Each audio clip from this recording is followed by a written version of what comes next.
Hello everybody, welcome to the John Hardy Show. It is a delight to be with you once again, and I'm looking forward to sharing with you tips, a business insight, and of course a great interview. So looking forward to doing that with you today.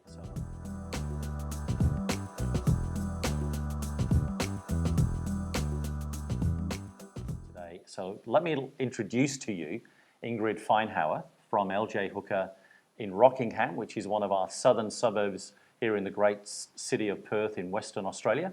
And it's a delight to have you on the show, Ingrid. So thank you, John. Who are you, Ingrid? I'm a real estate agent. I've been a real estate agent now for 24 years. Wow. I started in real estate at the age of 26. And obviously, yeah. We just did the sums. I started as a salesperson initially, and then I went into property management, and then from property management ended up doing a lot of courses with relation to the general part of the business, so working at the books, the accounting, the processes, the trust accounting. So I was lucky enough to get into that, and then from there I did my triennial certificate in 2009 and bought into a business in 2011. Great. Which is LJ Hooker Rockingham. Right. Yep. So you were, prior to that, you were working in other agencies? Absolutely. Okay. Yeah, I worked in probably about 6 other agencies, so I got to see a fairly diverse scope of how their businesses worked and their business models, and what did and didn't work. And that's what I've now introduced into our business, all about learning. So you've now been in your business for how many years now? 8 years. 8 years. 8 years this year, come January, yeah. And so you took on a director's role? Yes. Yeah. Yep, director's role from day one, 2011. And at that point, there was 3 business partners in that business, and now there's only 2 of us. Yeah. The third business partner retired, and from there we went into growth mode. We just decided we'd go from 400 rentals to now 900 rentals. Yeah, very cool. Yes. Yeah. Yeah. So it's both a rental business and a sales business. Absolutely. So what's the difference in that? The rental side is obviously we're dealing with investors. They're longer term clientele, so we look at anywhere from 5 to 10 year relationships with the investment clientele, and that includes tenants. The tenants are very important to us because obviously if they don't pay their rent or they don't release the property and it's not presented well, then we don't have a business. So we're very heavily. I suppose the care factor is great for the tenant, the same as what it is for the owner. Yeah. So in that space, and with sales clients, obviously the relationship is shorter. In this market, we're probably looking at 6 months as a relationship, but in a fast-paced market, you might get 2 weeks. Wow. So it can be quite diverse. Yeah, great. So what interested you in real estate? A girlfriend of mine phoned me, and she had been in real estate since she was 15, so I was 26 at the time, and she said to me, have you ever considered going into real estate? And I said, well, no, I haven't, but let's give it a crack. Right. Yeah, it's one of those industries, John, where you tend to fall into it. Okay. Yeah, and once you're in, there's no getting out. Okay. Yeah, it's something, it's in your blood. It gets into your blood very heavily. Yeah. And you've specialised in what area initially? Specialised in property management initially. It's where my passion laid, or I can see that investors have actually, they really do it tough, particularly in markets now. Yeah. And what we've seen happen over the years is that property management's grown from a very small marketplace to a very large marketplace where there's lots of investors out there and they need lots of help. They need to be treated the right way. They need to have the right systems and processes put in place to maximise their income and minimise their losses, because that's a major part. Yeah. And what we find is that there are a lot of agencies that are not necessarily specialised in that space, and there are a lot of specialised sales agencies. Yeah. Yeah. So this particular part of the industry is there's been a big hole. There's been a big gap in that space, and that's the part that I've jumped into. Right. Yeah. So why do you think your business is unique? What's the... I believe that our caring, and we have a culture in our team. We're very much, we set the culture in our business, which is very clean. It's documented. Yes. We found it very important. About 3 years ago, we started down a path of recognising where our business was going wrong, and staff retention is one of the biggest things in any business. Yes. Because when we lose staff, we lose all the information and the teaching and the learning and the care that was with those clients or with those staff members. So we learned that culture was very important to our business, and in that culture, what we then do is we look at pushing that culture from not only our team, but getting them to push it outwards to our clients too. So, Great. yeah. Yes. Yes. You're touching on some really cool business principles Yep. that I've touched on in my shows, and Yep. and I think if people can hear from a business owner the power of culture, Yes. the power of documentation, Yes. really important. Yes. But engaging not only yourselves, because that's easy to do, but then the staff. But that's fascinating. Tell us a little bit more about the client engagement with your culture. Oh, in our business we do, and I suppose it's called a personality indicator. And there's lots of them that are used, but we use what's called think, feel, know. So for our clients, we want to make sure that our clients are dealing with the right people in our team. Okay. So if we have a thinker in our team, we want them to deal with thinkers in the business world. Right. If we have a feeler in our team, we want them to deal with the feelers in our business world or our clientele base. So as we've gone down this path, because people communicate so differently, what we've actually found is that our clients are more satisfied and they're also more engaged with our business, and we can actually communicate with them in the way they want to be communicated with. Because we find, so I'm a knower, Okay. all right? So as a knower, I'm quite short, sharp, to the point, Yep. and that can be quite offensive to some people, or it can offend if I'm dealing with a high thinker who wants a lot of detail, a lot of information, and a lot of graphing, or they want to know more about how the statements work and going into that real detail stuff. If I'm not giving them that information, then that's going to cause them some challenges, and it'll cause me some challenges in that communication base. And it's communication, it's communication, John. isn't it? Yeah, it is. It's all about communication with the clients. So there's that culture, and then there's another part of our culture where we engage very much with the community. Yeah. So in the community space, we like to. There's a couple of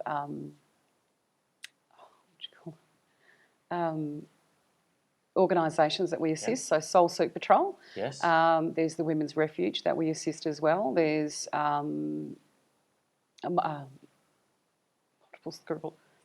Multiple sclerosis. See, that's the word, That's John. the word. Yes, it's a little bit tongue twister. MS.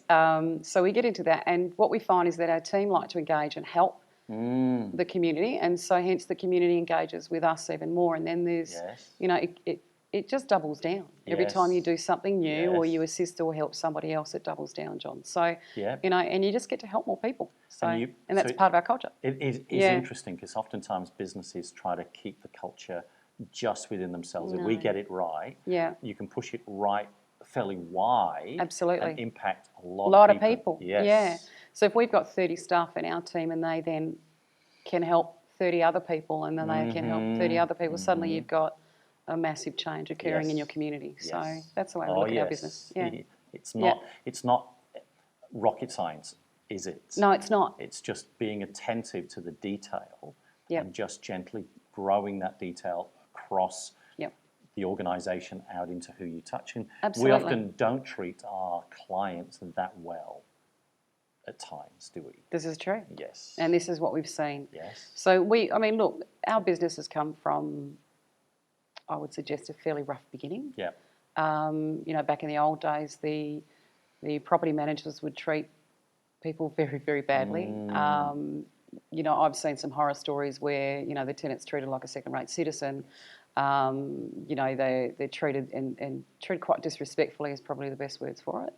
So what we have our team look at is that compassion goes a long way. And when you treat people with respect, you then have something else happen, and it's kind of like a little bit of magic that happens at the end of a transaction. So, it's not the nicest place to work in the space of dealing with people's money or finance, because it can be it's very stressful for the client, the tenant, and for us. So when we're collecting money, if it's late 2 weeks, suddenly you've got to do some things that not necessarily, they're not nice. We have to take people to court, or we have to lodge those documents, but you can do it in a respectful way and in a caring way, so that it doesn't have to be personal. So, So you are an experienced businesswoman. Yep. Correct? Yes, I think so. Yes, I would agree so. There's always room. Yes. But tell us, you've done something quite different in this very last period of time. Yes. You've engaged myself to be a coach. I have. Which is really cool. Yes. So tell us about what led you to initially think about that, and then the process that you've engaged in to now engaging and working with a coach, because you've got some really cool business principles happening. So why do you need a coach? Okay, so our business has a business coach, Yep. and that's great for business.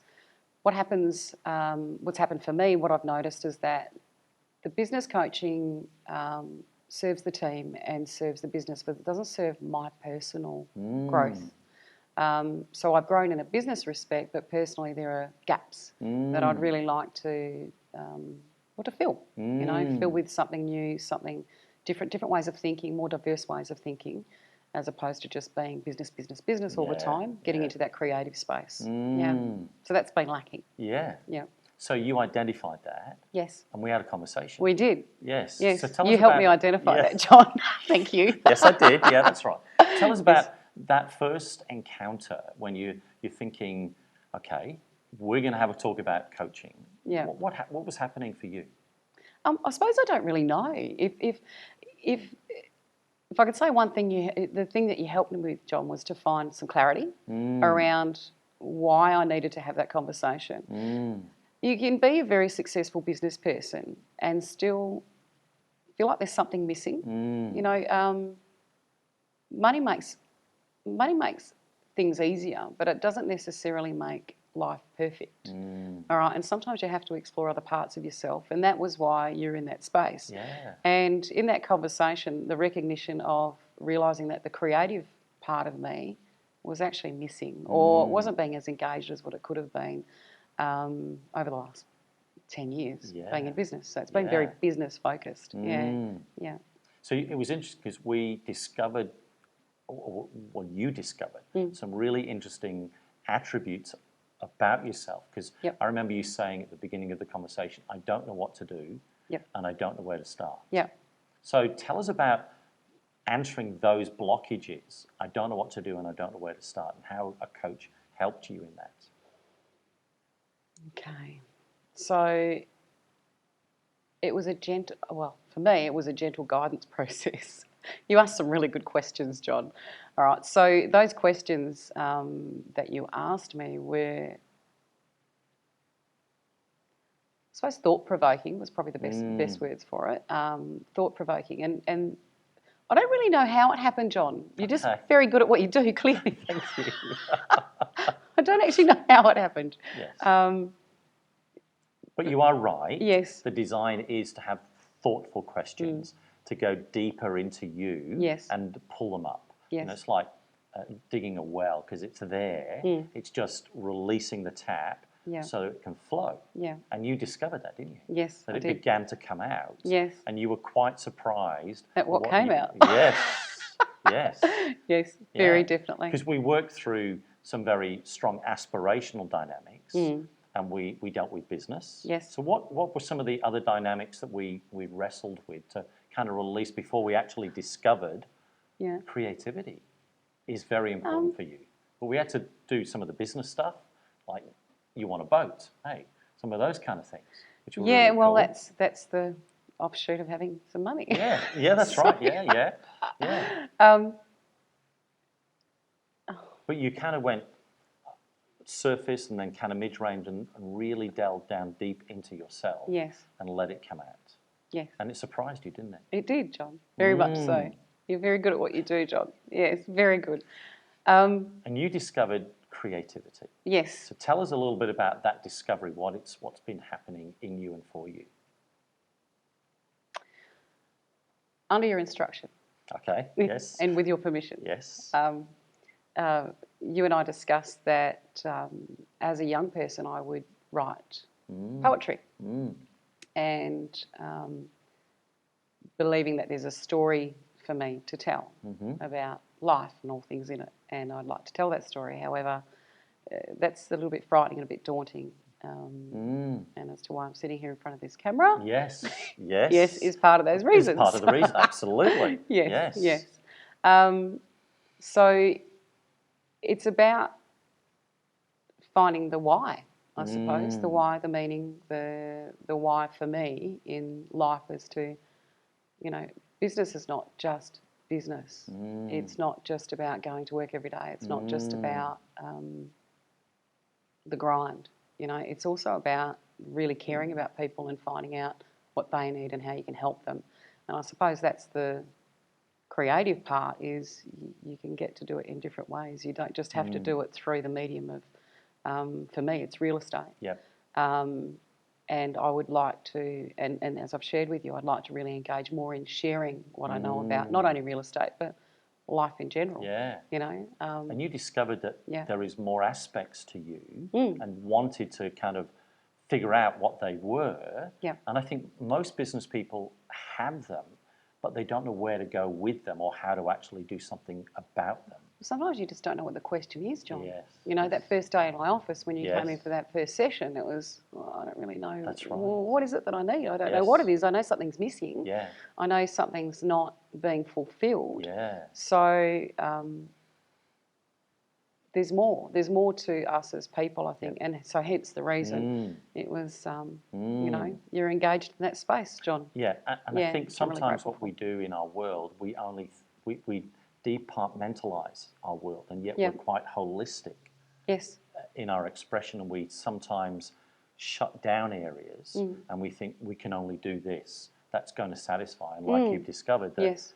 I've got a good business going, I'm experienced, Yep. I've got my property management, I'm expanding to help my sales team to help Yes. the business be stronger, and yet Still something there missing. is something else about me as a person that I want to let come out and shine. Yes. And I think if we can help businesses today, business owners, understand that, be holistic about who you are and what you're engaged in. Yes. So what has it done for you discovering this other holistic part of you that's kind of got some juices running? Well, the cool part for me was when I recognised that I had permission to write, that it was okay for me to write, that it's okay for me to get into the expressive, creative part of myself. I think it makes you more of a whole person. Yes. Just realising that those pieces were potentially missing. So, yeah, it's not as analytical, John. You can actually, or I can now play in that space a bit more. Yes. Yeah. And we are not just analytical beings. And in business, you know, we talk about the power of metrics. You know, you showed me your sales board and there's numbers on that sales board. We were talking today about the listenership for 101 Business Radio. Yes. You know, we're touching 3 million listeners.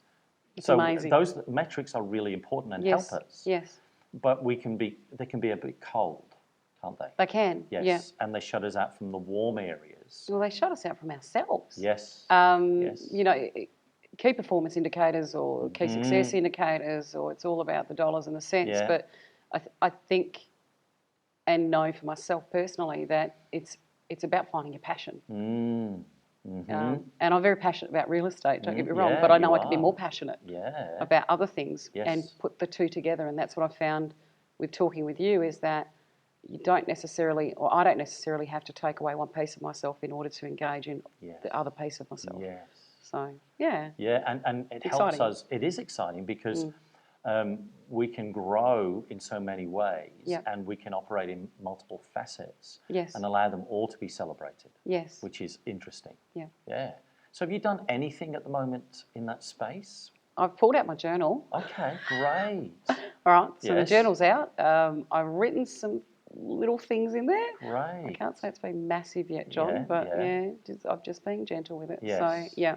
And we talked about that, didn't we? Yeah, scripts and dialogues. Yeah. So the scripts and dialogues that I have started on are the business networking scripts. Yes. So they're still very business-like. Yeah. But it has definitely helped. Yeah, just taking that half an hour, you know, a couple of days a week, and just sitting and being with that writing space. So yeah. So do you think so we've expanded out to let's be more holistic. What impact is that actually having on you as a person and as a business leader? I think that's a big question, John. Yeah. For me, what I see is that it's not only about, so I take this learning and then I can share that with my team as well.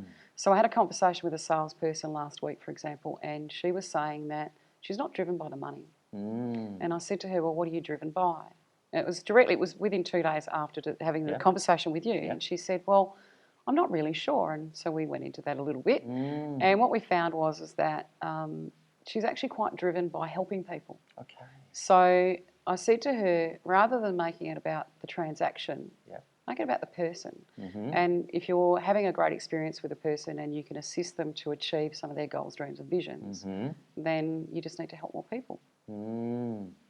So that was quite an eye-opening experience. A month ago I would have said, you just need the KPIs, you need to hit the numbers, you need to make sure you're doing X amount of appraisals, blah, blah, blah, blah, blah. Yeah. So that kind of converted my way of thinking into being, if you work with a person's gifts Yes. and with their passion, Yes. then the outcome should be far greater and more enjoyable for them as a person as well.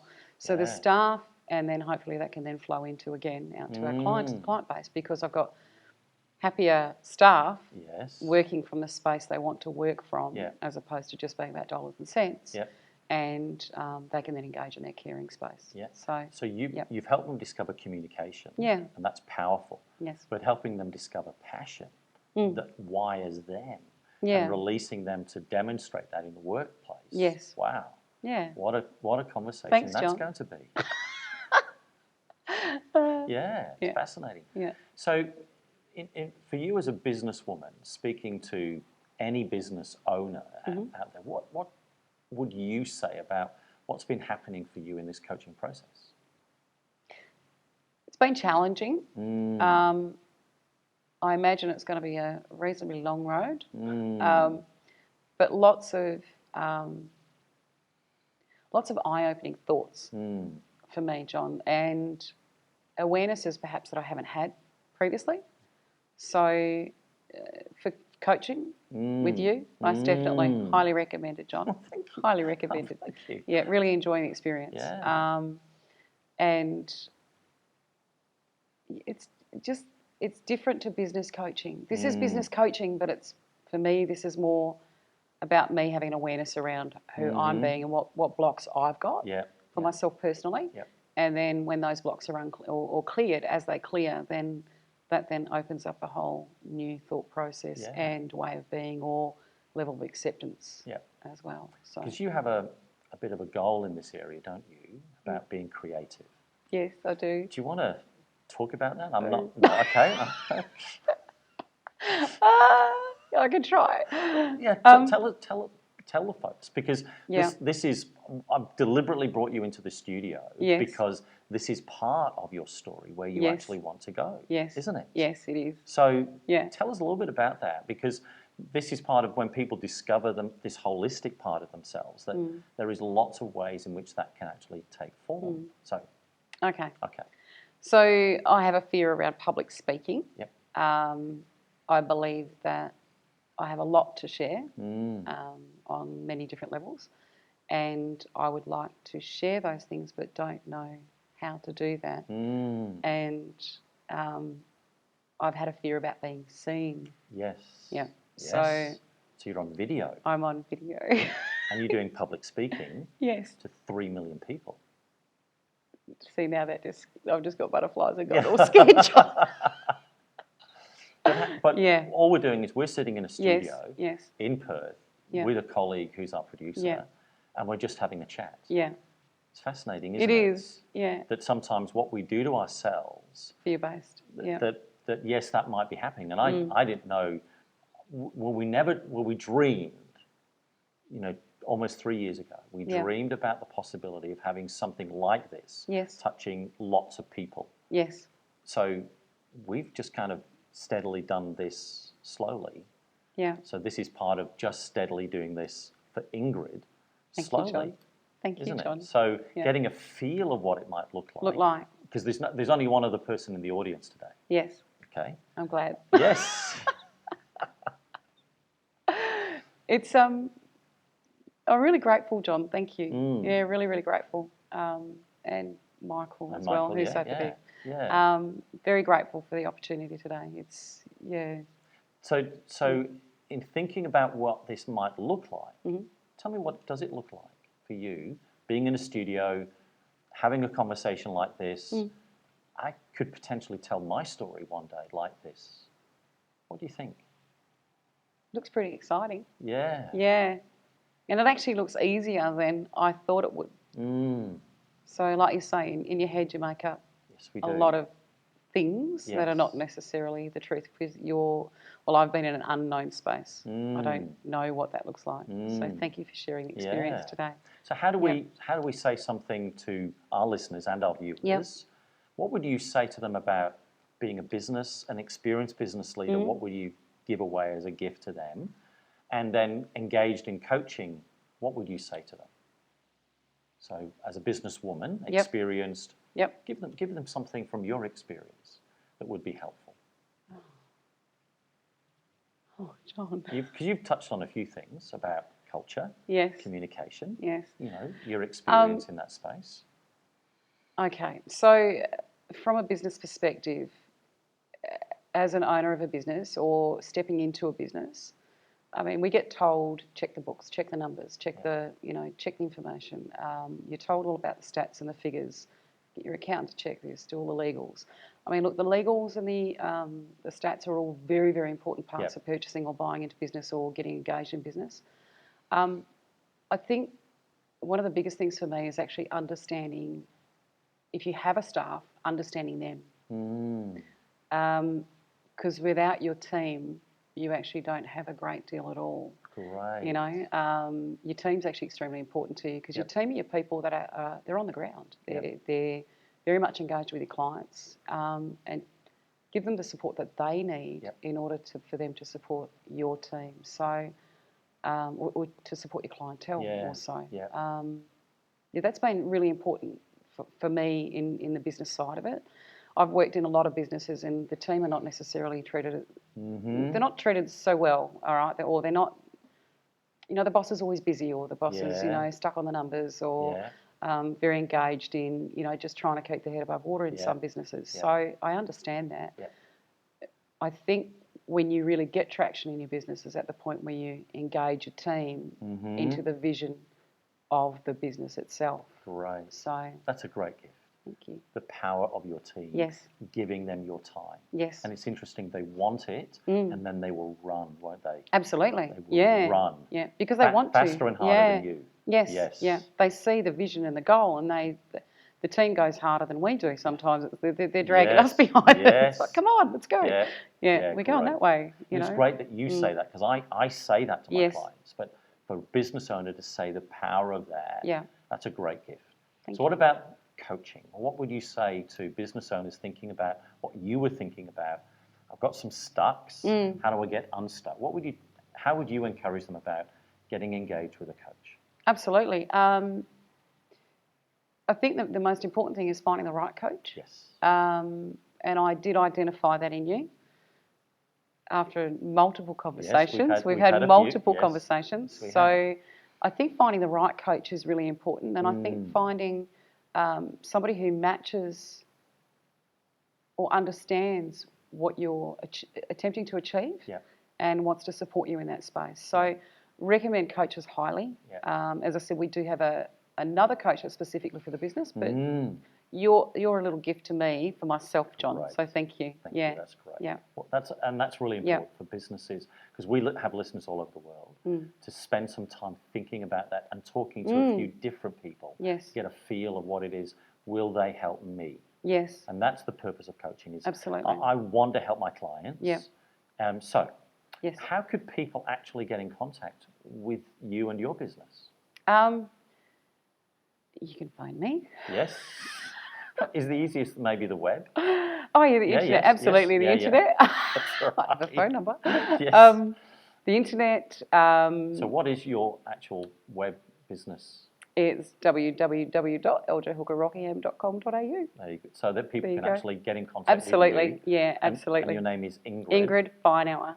Yeah. It's been a delight to have you on the show. Thanks, John. And we're looking forward to helping people in business. So thank you so much for being in the studio. Thanks, it's just a real delight to do this and bring experienced business people in the world for you and I, so we can actually do business better.